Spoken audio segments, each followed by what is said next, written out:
வாங்க இன்றைக்கி நாம் இட்லி, தோசை, சப்பாத்தி, பூரி, ரைஸ் எல்லாத்துக்கும் செட் ஆகிற மாதிரி ஒரு நல்ல ரெசிபி பார்க்கலாம். இது செய்கிறதுக்கு ரொம்ப டைமும் எடுக்காது, குயிக்காக முடிஞ்சிடும்.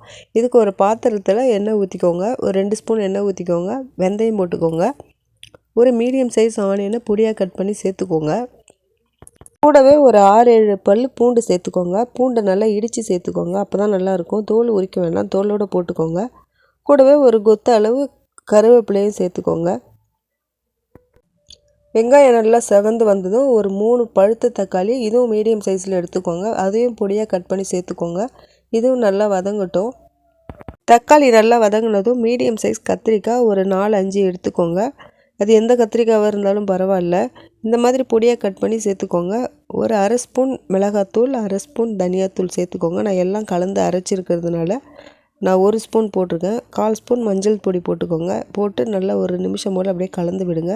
கலந்து விட்டுட்டு அந்த காய் மூழ்கிற அளவுக்கு தண்ணி சேர்த்துக்கோங்க. சேர்த்து தேவையான அளவு உப்பு போட்டு மூடி வச்சுருங்க. ஒரு 5 நிமிஷம் அப்படியே மூடி வச்சுருந்தீங்கன்னா நல்லா குக் ஆகிடும். இது நல்லா கிரேவி மாதிரி வந்துடும். அவ்வளோதான், நமக்கு ஒரு கத்திரிக்காய் கிரேவி சூப்பராக ரெடி ஆகிடும் 10 நிமிஷத்துக்குள்ளே. இது இட்லி, தோசை, சப்பாத்தி, பூரி, ரைஸ் எல்லாத்துக்கும் ரொம்ப நல்லாயிருக்கும். தயிர் சாதத்துக்கெலாம் ரொம்ப நல்லாயிருக்கும். இந்த கத்திரிக்காய் கிரேவி பிரியாணி கூடலாம் சாப்பிட்றதுக்கு ரொம்ப சூப்பராக இருக்கும். பிரியாணி, புலாவ், வெஜிடபிள் ரைஸ் இதெல்லாம் கூட சாப்பிட்றதுக்கு கூட ரொம்ப சூப்பராக இருக்கும்.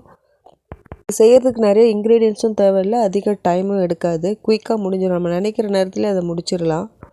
என்னோடய வீடியோ நீங்கள் இப்போ தான் முதல் தடவை பார்க்குறீங்கன்னா நிறைய வீடியோ போட்டிருக்கேன், போய் பாருங்கள். அந்த வீடியோ உங்களுக்கு பிடிச்சிருந்ததுன்னா என்னோடய சேனலை சப்ஸ்கிரைப் பண்ணி, லைக் பண்ணி, ஷேர் பண்ணி சப்போர்ட் பண்ணுங்கள். நான் இன்னும் நிறைய நல்ல நல்ல வீடியோஸ் போடலான்னு இருக்கேன்.